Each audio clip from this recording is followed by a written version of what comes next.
You're listening to the Membership Geeks podcast, bringing you proven practical tips and advice from the leading experts on growing a successful membership business. Hey membershipers, you're listening to the Membership Geeks podcast. I'm your host, Mike Morrison, chief geek around these parts.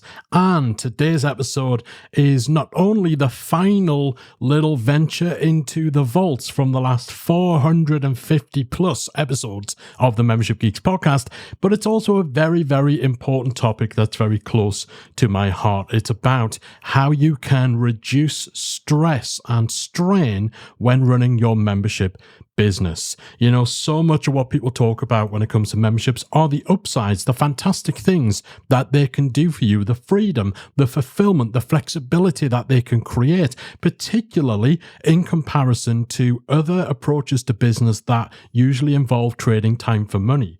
Now, when you're trading time for money, that is just inherently stressful. There's a lot of strain, there's a lot of pressure. And with a membership, a lot of that strain and pressure is eased off. But that doesn't mean that it's not possible to get incredibly stressed and for that stress to build up and result in burnout or affecting your mental health. So back in episode 307, so this is going back a few years now, I talked about 8 ways in which you could reduce the stress of running a membership. Because remember, memberships, they're not just a product, it's not a gimmick, it's not some sort of golden goose, it's a business. It's a business model. But chances are when you start your membership, you start this journey, you didn't picture having sleepless nights or the feeling of dread that you can't seem to shake. And this isn't how it should be. But owning any business can come with stressors. And if you're not on top of them, you're not aware of them, you're not prepared for how to deal with them, they can build up, they can lead to a lot of strain and struggle.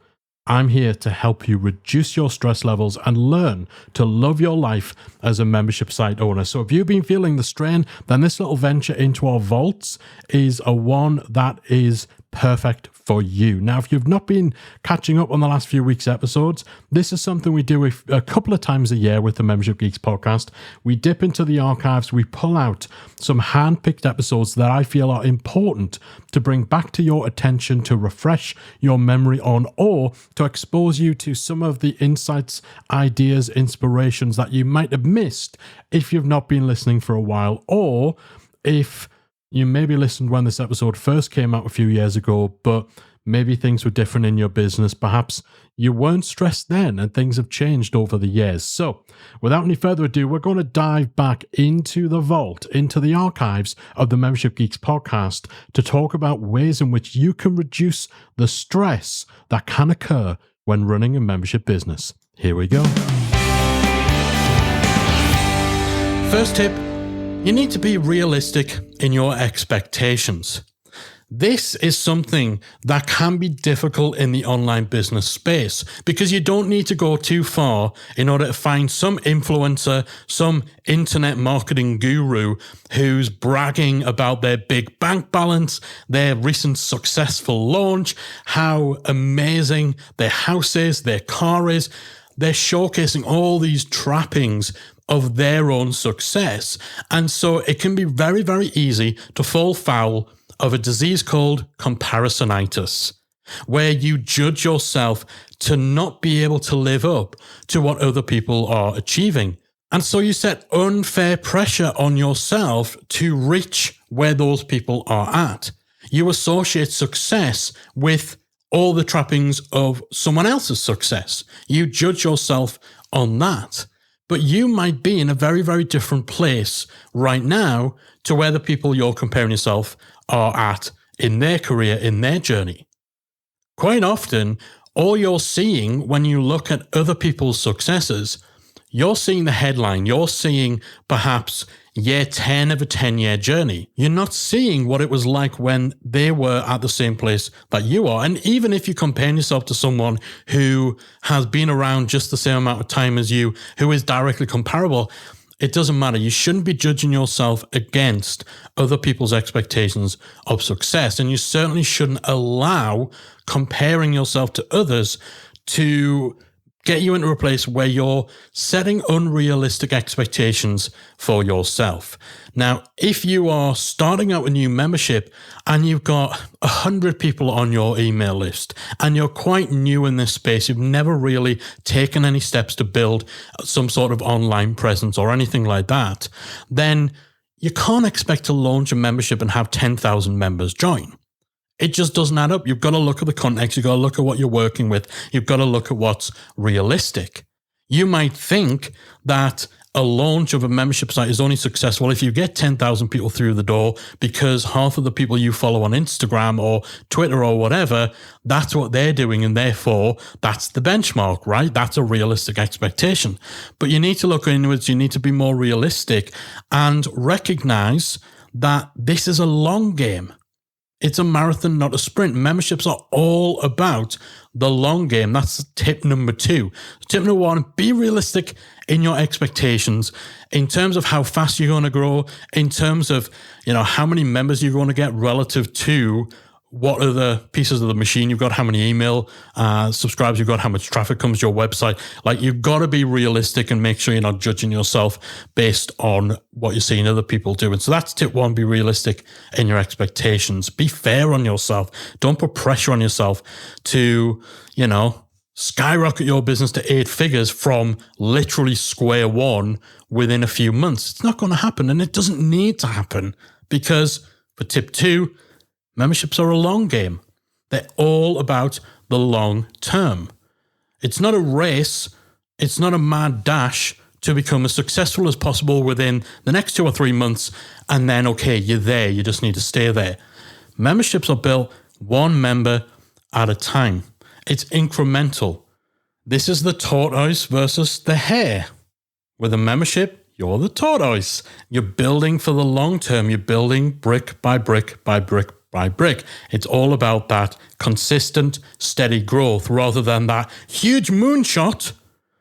It's not about that. It's about the long game. So that, again, in the context of setting expectations, it's perfectly fine to have a goal that ultimately you would love a membership that has 10,000 members. But it's not a race to get there this week or on your first launch when you first open the doors to it or in your first year. 10,000 members, you can get there steady, consistent, growing bit by bit by bit by bit. The tortoise, not the hare. It's all about the long game. And when you remember that, and that's a kind of a unique thing about memberships, you remember that. You remember memberships are always evolving. That can also help you avoid perfectionism, because you don't need your membership to be perfect from day one, because memberships are a living, breathing, organic, ever-changing, ever-evolving type of product. You might want lots of bells and whistles for your membership, but you can add those over time.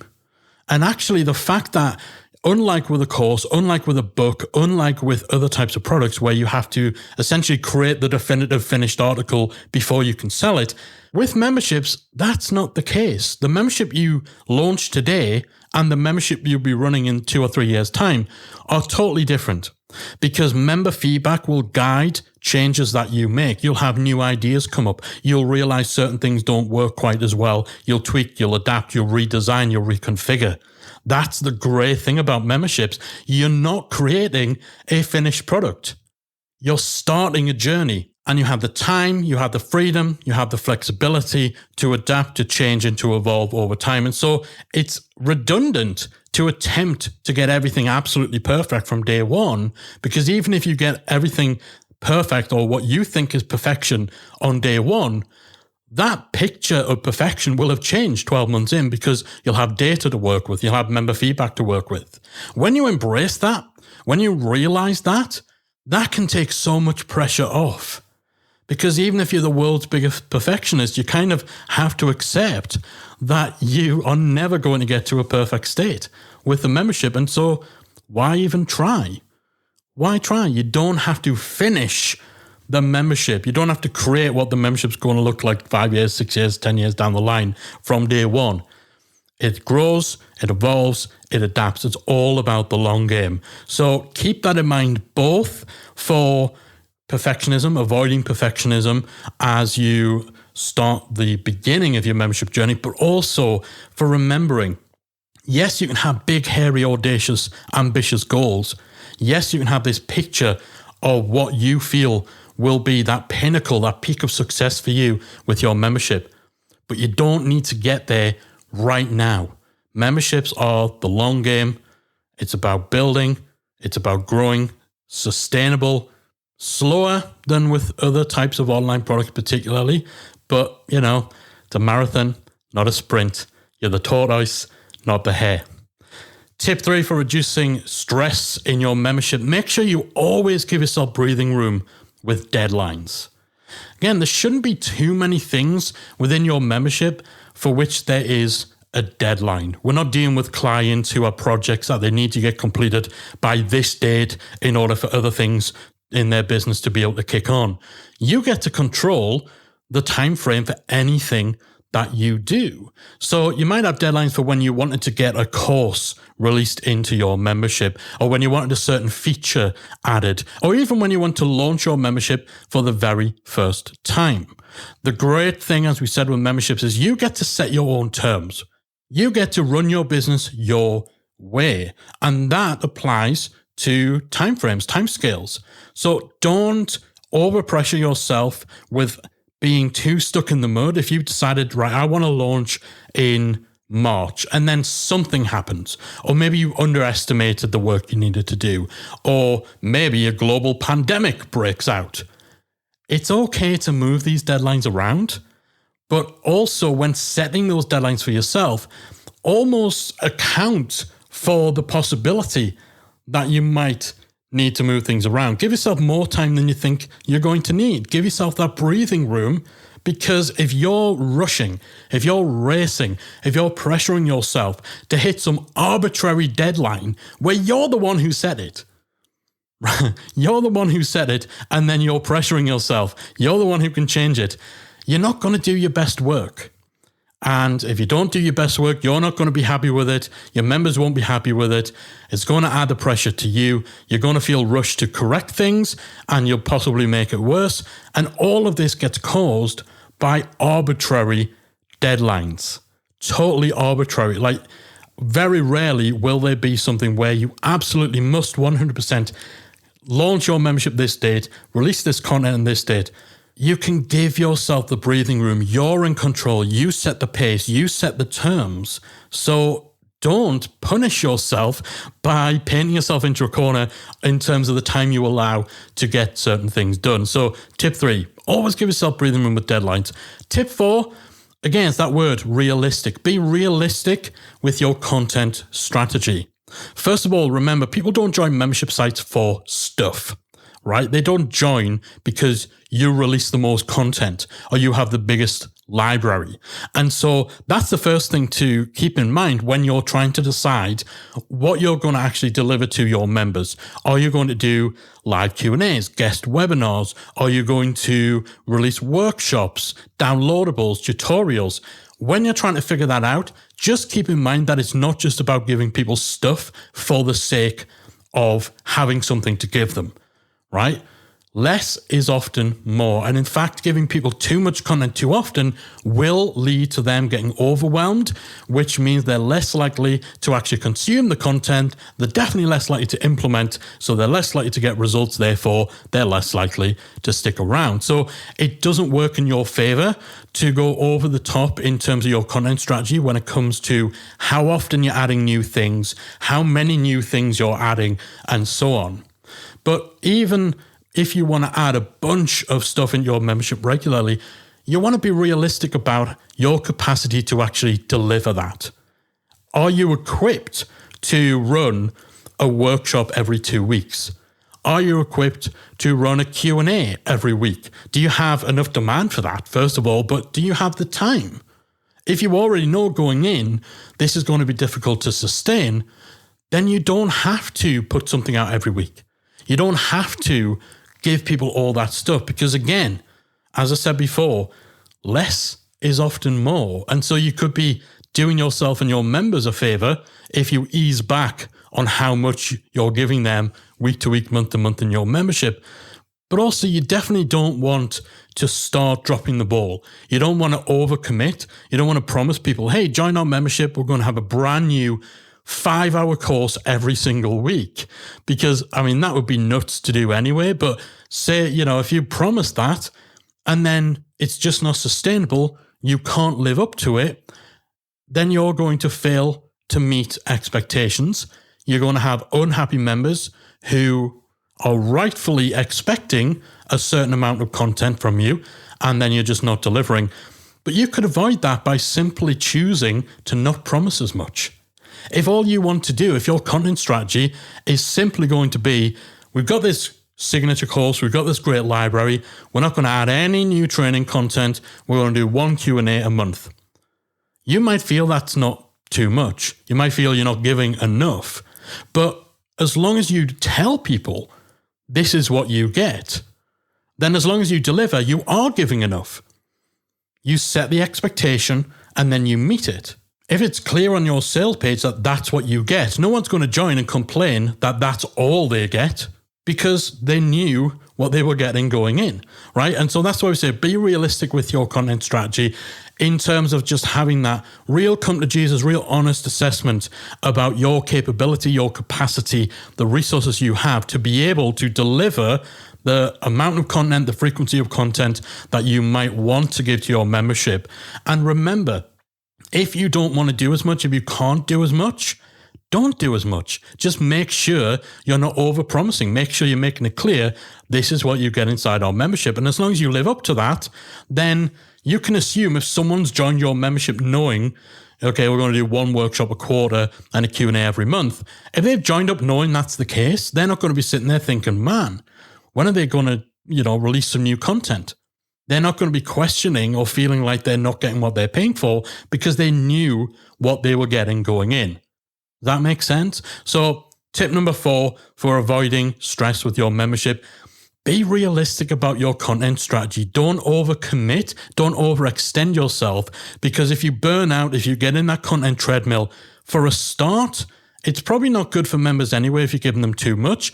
But even if they are lapping it up, if you're burning yourself out, you're going to start putting out inferior stuff. Your members are going to suffer. You're going to suffer. The membership suffers. No one wins. So quality trumps quantity anyway when it comes to your content strategy. But be realistic about what you're going to be able to get done to make sure you don't overcommit. Don't get lulled into that false idea that memberships are all about just giving more content. No one joins memberships because they give the most stuff. So don't fall into that trap and allow it to make you overcommit and overextend on your content strategy. Just be realistic about what you can get done, what you can deliver, and just ensure that you're communicating that clearly within your marketing so people know what to expect and you can easily meet those expectations. Tip number 5, start outsourcing any tasks that you're doing on a regular basis. Most membership owners, particularly those earlier on in their journey, they try to do everything themselves. My good friend Chris Ducker refers to this as superhero syndrome, where you convince yourself that everything in your business falls on you, it rests on your shoulders, and you're the only person who could possibly handle it all. But that's nonsense. You shouldn't be trying to do everything yourself because it's just not sustainable, especially as your membership grows, your member base gets bigger, there's more customer support to deal with, there's more conversations in the community, more demand on your time. So you need to start looking at what sort of repeated tasks you have in your business day to day, week to week, month to month.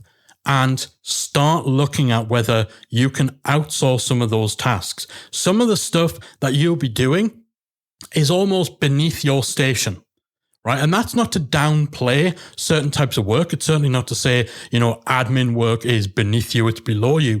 But if you're the talent, right? You're the rock star. You can't be the roadie. You shouldn't be lugging your own bags, booking your flights, sorting out the logistics of the hotels and the venues. Your job, where you shine, where you make your money, your role in the business as regards, your membership, the day-to-day, is by being the rock star.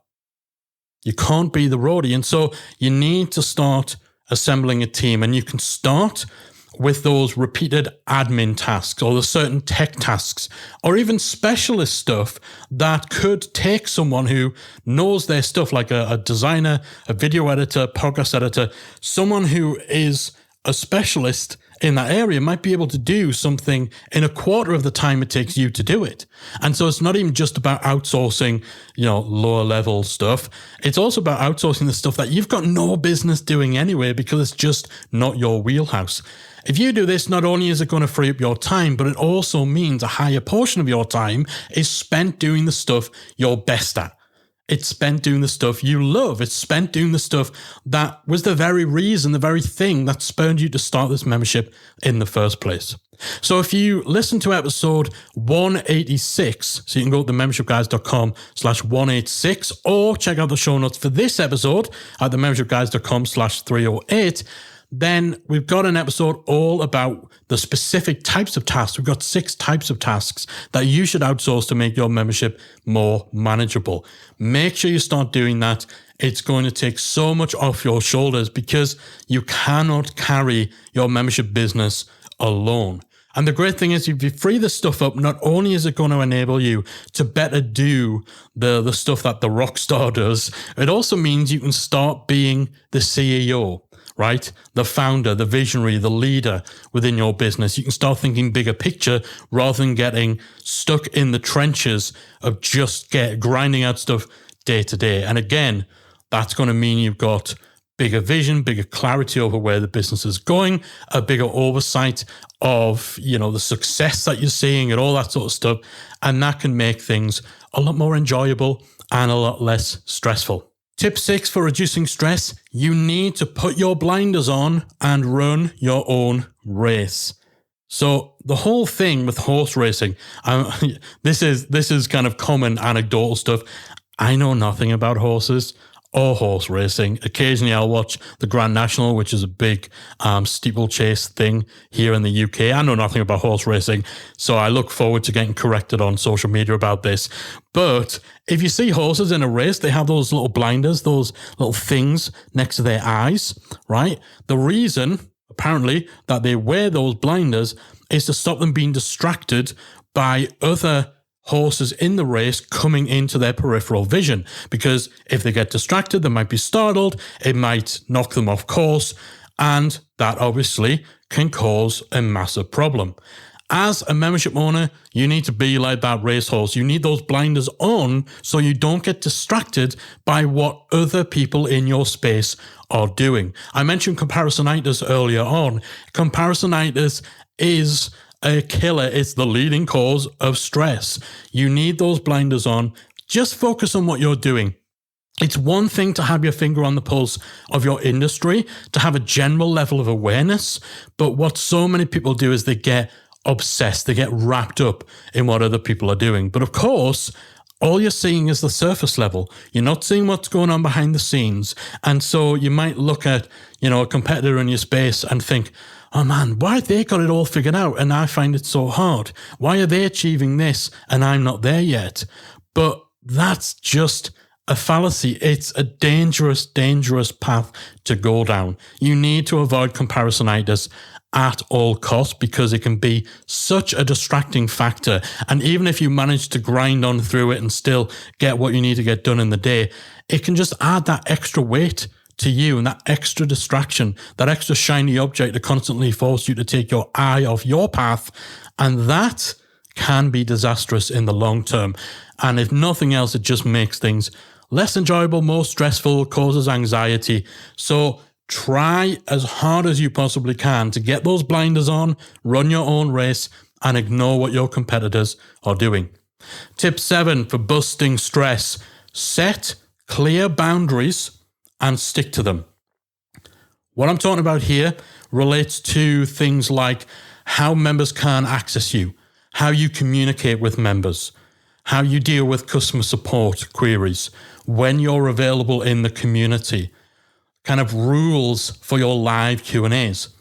You need to set boundaries that allow you to maintain that work-life balance, that allow you to work efficiently and effectively, and stick to them.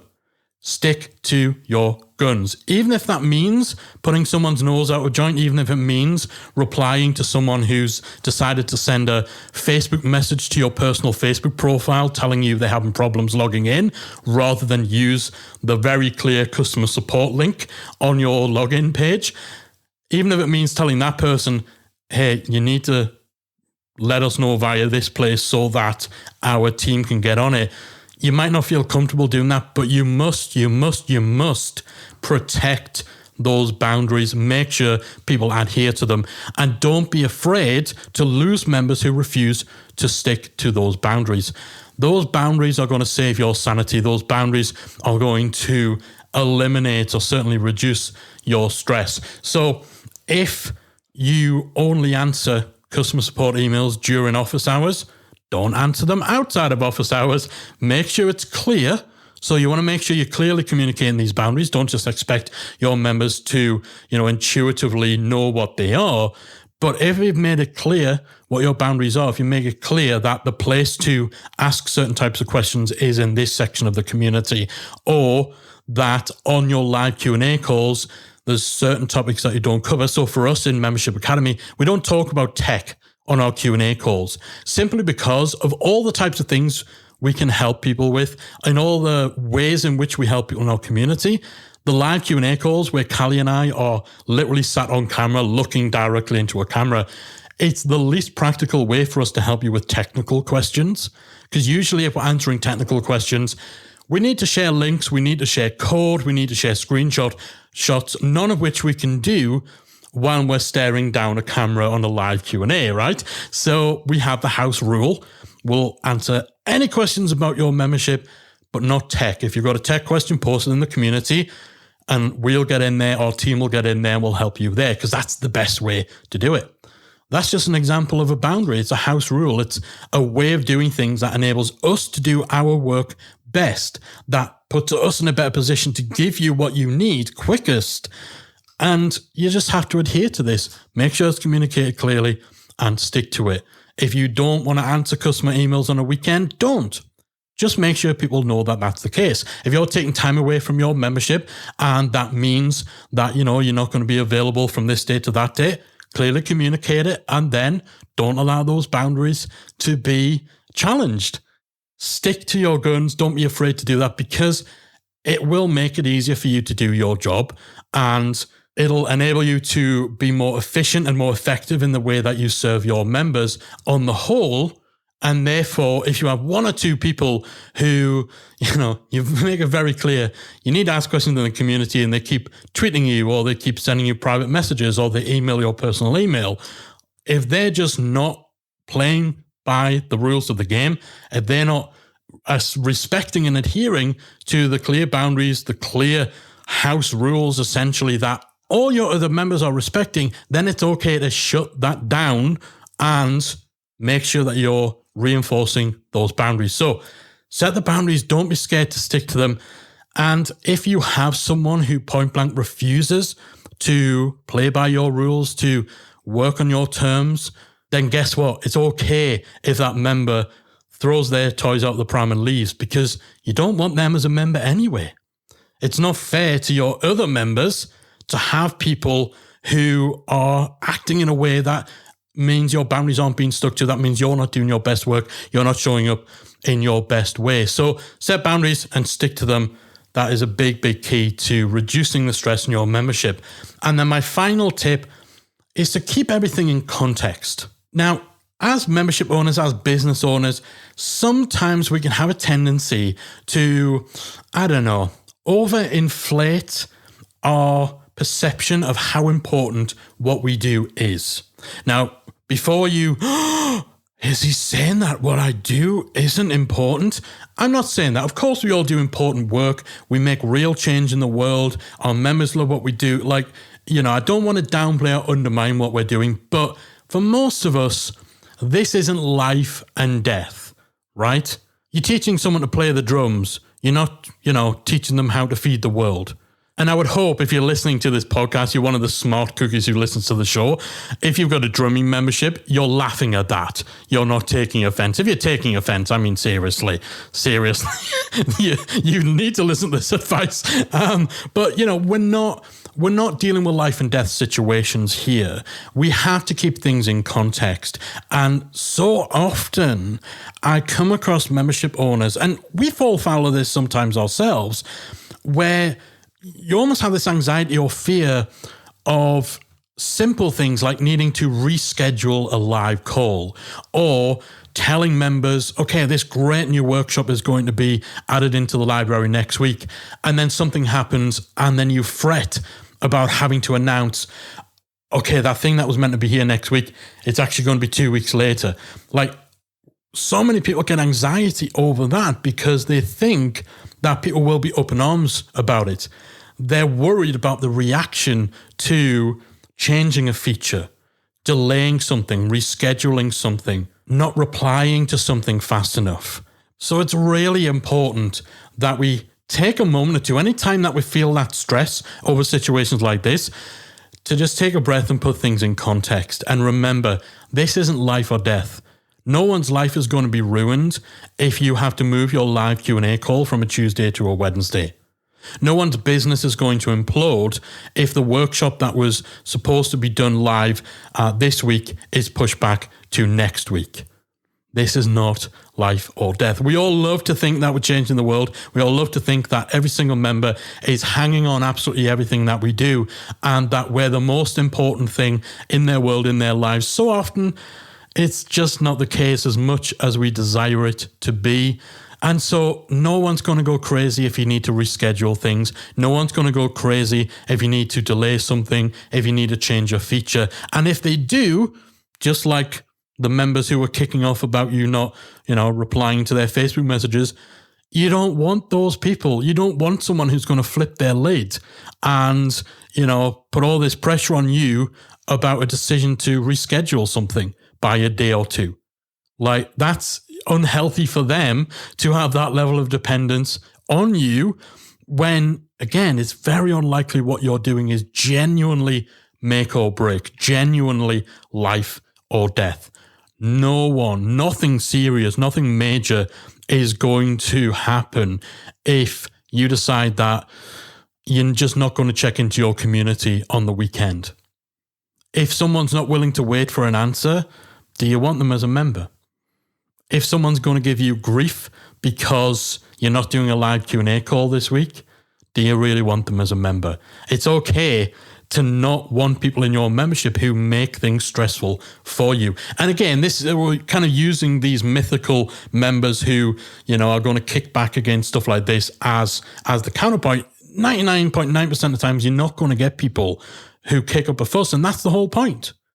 We tend to fear this huge backlash to the most trivial and unimportant of things. And even if, you have to make a major change or do something that you've got really good reason to have anxiety will be unpopular, then again, all you can do, you explain the situation, you explain the decision, and you will find more often than not that your member base or understanding. They're so much more understanding, so much more supportive than a lot of membership owners give them credit for. But you have to keep that context. Again, this isn't life or death stuff, people. I'm sure someone will tweet me and say, well, actually, my membership is life or death. And maybe it is.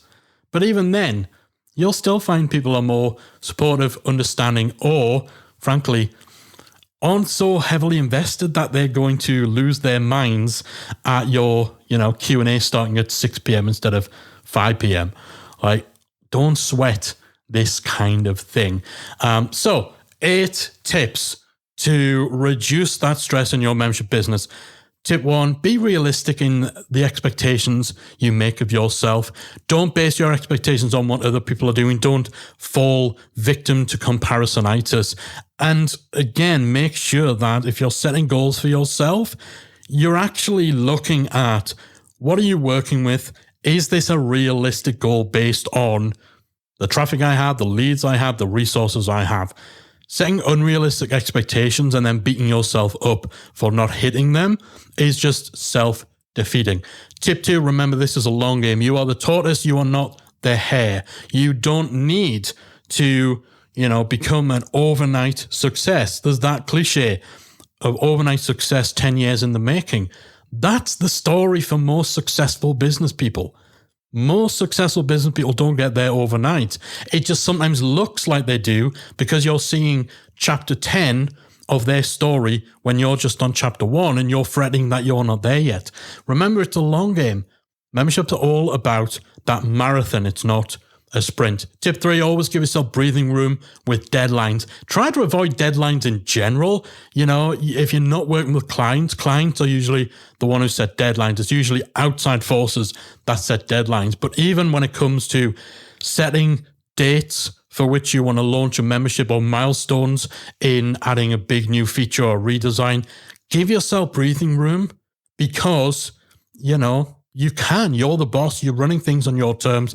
You get to decide the time frame. You get to set the pace. Give yourself a bit of breathing room so you're not unnecessarily pressuring yourself. Tip 4, be realistic with your content strategy. Don't fall into the trap of thinking that you just need to give them more and more and more and more, and that memberships are assessed by how much stuff they give people. That can actually be detrimental rather than beneficial. So look at how much time you got. Look at what it's going to take to produce certain types of content and be realistic about your ability to meet those expectations. It's okay to not actually deliver too much in your membership as long as you make it clear what people are getting and you set those expectations. Tip 5, make sure you start outsourcing those repeated tasks. Don't try and do everything yourself. You're not a superhero. You don't need to be. You need to free up your time to do what you do best, to drive the business, to be the talent, to be the rock star and not the roadie. Tip 7, put those blinders on, run your own race, ignore what your competitors are doing. Seriously. Tip 8, set clear boundaries around your availability, around communication, around what is suitable, what is not suitable, and stick to them. Don't be afraid to tell someone, hey, you need to go to this place. These questions need to be posted here, not, sent in a letter to my home address. And the final tip, keep everything in context. This isn't life or death. No one's going to go crazy if you have to reschedule or delay things. I know we like to think we're the most important people in our members' world, but quite often that's just not the case, and that's okay. That's not a negative. That's not a slight on you.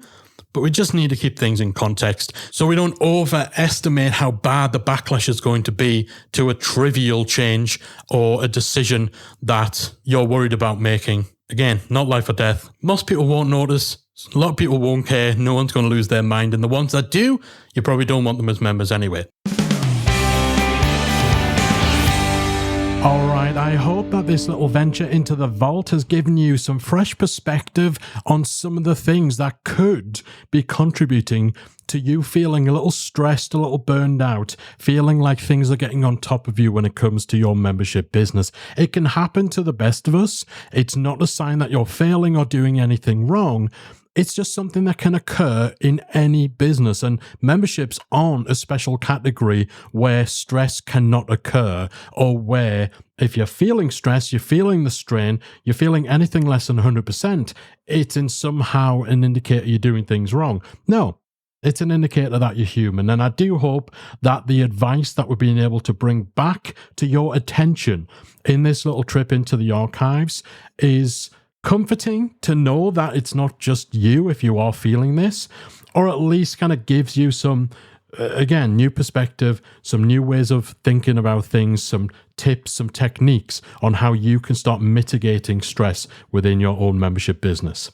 All right, this concludes our little run into the vault of the Membership Geeks podcast. I do hope that you've enjoyed it. I do hope if you are hearing this for the first time, then the ideas, the inspiration, the insight it's given you is better equipping you as you go about growing your membership business. And if you've been listening for a long, long time and you heard this first time it came out, then hopefully this is a nice little refresher, particularly on a topic as important as this. Next week, normal service resumes here on the Membership Geeks podcast, and I can't wait to be back with you with another fresh episode of proven practical tips and advice on growing your membership business. I'll see you then. If you enjoyed this week's episode of the Membership Geeks podcast, we invite you to check out membershipacademy.com. Membership Academy is the original membership about memberships, and it's the essential resource for anyone at any stage of starting, growing, and running a successful online membership business. Whether you're still trying to figure out what your idea is going to be and you need some help making it a reality, or whether your website is already up and running and you're looking for ways to grow and attract new members, then Membership Academy can help you to get to the next level. Not only do you get access to our step-by-step membership roadmap, our extensive training library, and exclusive member-only discount and tools, you'll also become part of our supportive, active community of membership owners that will help you along the way in your journey with feedback, encouragement, and advice. All of this and more make Membership Academy the number one place to be for anyone looking to start, manage, and grow a successful membership business. Check it out and join the community at membershipacademy.com.